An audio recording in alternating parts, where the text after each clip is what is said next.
umaga sa Untold Stories mula sa Face to Face. Tama na! Ano? Tumigil na kayo naman! Sandali lang! Abay, bakit parang long hair si Donna sa pangyayaring ito? Sa totoo lang po, mahal na mahal ko talaga si Donna. Bakit kasi mahal ko talaga si Donna. Sapat na nga bang dahilan ang iyong napiling kasarian upang ikaw ay pagkaitan ng pagmamahal?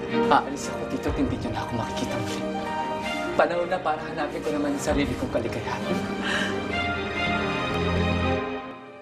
Lumaki siyang malambot ang kilos at galaw, dahilan upang siya'y makaranas ng kalupitan sa kamay mismo ng sariling ama.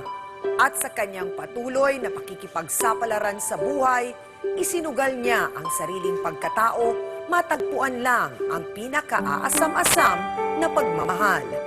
Magandang umaga po mga kapatid. Ako po si Ami Perez at sa likod ng bawat problema at komprontasyon, may mga kwentong hindi nyo pa nalalaman.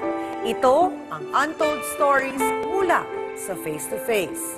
Sa umagang ito, tampok ang buhay kasaysayan ni Donato Amora Jr. sa kwentong pinamagatang Sa Pagitan ng Dalawang Langit.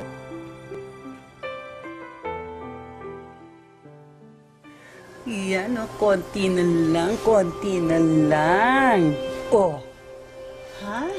Maganda na po bang unikaihan nyo, Nay? Ang ganda-ganda mo. Alam mo, naaalala ko ng kabataan ko. Kamukhang kamukha kita. Alam mo, siguro, mas masaya ako kung naging babae ka. Eh, Nay, babae naman ako, di ba? Girl!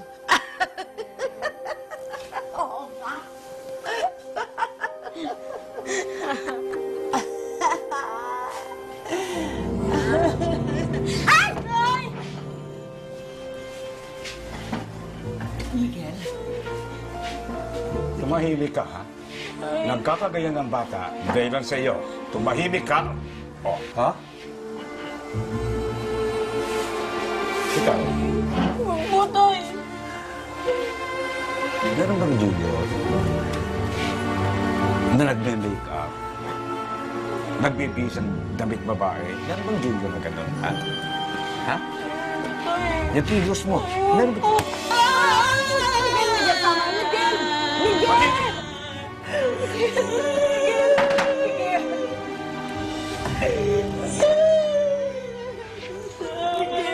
Lakad! Lakad! Gusto mo makita ang lakad mo? Lakad ba kayo? Lakad! Lakad! Lakad! Miguel! Saan ka mo? Tatakasan mo ako? Ha?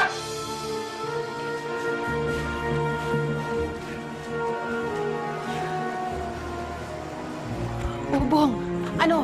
Nakita mo ba ang kuya niya? Hindi po eh. Inikot ko na po buo niyang tinatambayan pero di ko siya nakita. Alam ko na, pumunta ka sa barangay. Hanapin mo siya.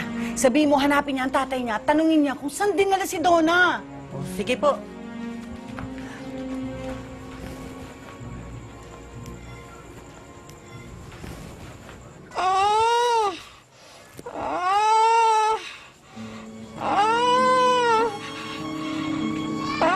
Donna?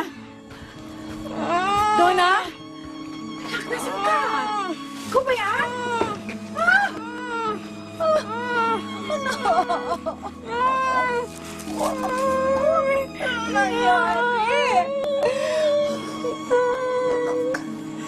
Anak, sorry. Sorry, anak. Nasaktan ka tuloy ng tatay mo. Nay, ayos lang naman po yun eh. Huwag lang po ikaw ang sasaktan ni tatay. Saka, importante, alam niya na girl ako. Anak, kasi ang gusto ng tatay mo, hindi ka maging malambot. Ang gusto niya, maging katulad ka ng Kuya Nestor mo. Nay, anong gagawin natin? Eh, ganito na ako. Gusto ko maging babae. Saka, hindi naman po ang gusto niyo sa akin, di ba?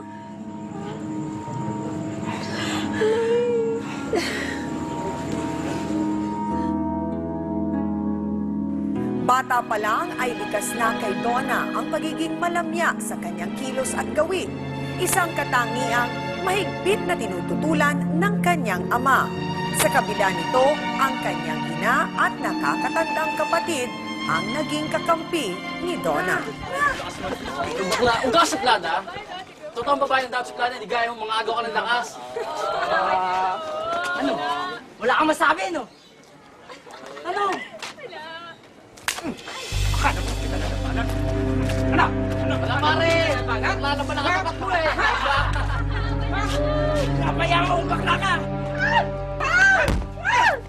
Yabang nyo, ha? Ikaw, ha? Ako kalabanin nyo, sige. Ikaw. Ito mga to. Rizal! Hoy. O ano? Ano ang napala mo, ha? Ano ang napala mo sa pagtatanggol dyan sa kapatid na niya, ha? Oh. Kayong dalawa, ha? Kayong dalawa. Lalo ka na! Kayong din, sumunod kayo sa akin sa bahay.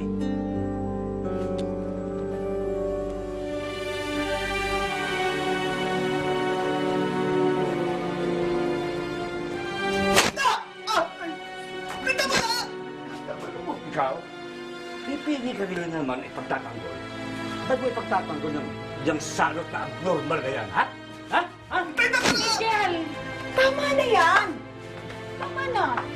Wala namang kasalanan ng anak mo. Wala! Wala! Wala! Ano bang ginawa niyan? Ipinagtanggol niya yung abnormal na salot na anak mo. Yan ang kasalanan niya. Kaya umalis ka dyan. Alis dyan, Susan. Tutuloy ka ito.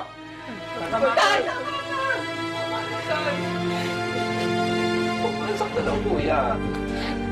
Kung meron kang gusto saktan, di ako yun. Ako na lang saktan mo. Ganon? Sige, pagbibigyan kita. Akyat! Akyat! Akyat!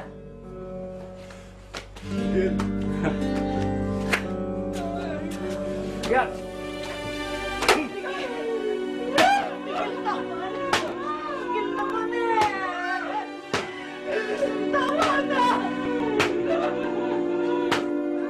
Nagpatuloy ang pananakit ng kanyang ama kay Donna. Subalit tila wala nang magawa si Mang Miguel upang mapigilan pa ang totoong pagkatao ni Donna.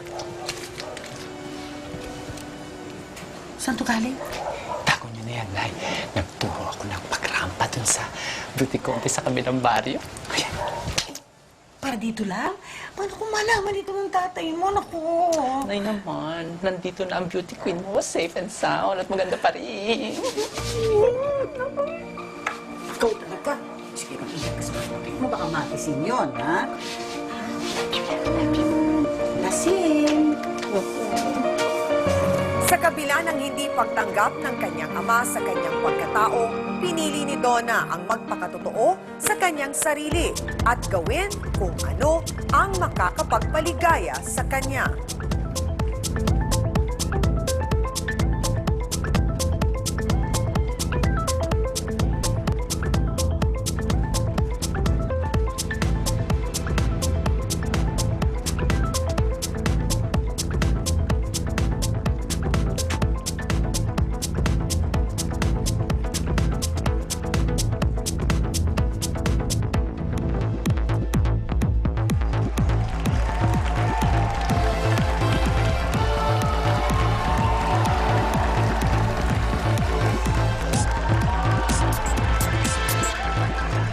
Kung mabibigyan ka ng pagkakataon na maging isang ganap na babae, papayag ka ba?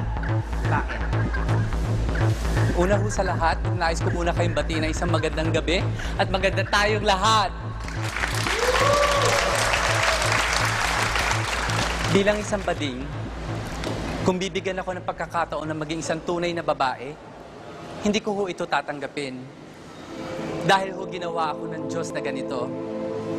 Malungkot maging isang bading, pero naniniwala akong may dahilan ng lahat. At may dahilan ng Diyos kung bakit hindi niya ako ginawang isang tunay na babae. Pero hindi ba, ang kabutihan ng isang tao hindi nakikita sa kasarian? Pero ito ay makikita sa kagandahan ng kanyang puso, sa sakripisyo para sa kanyang pamilya, at sa pagbibigay ng pagmamahal na walang hinihintay ng anumang kapalit.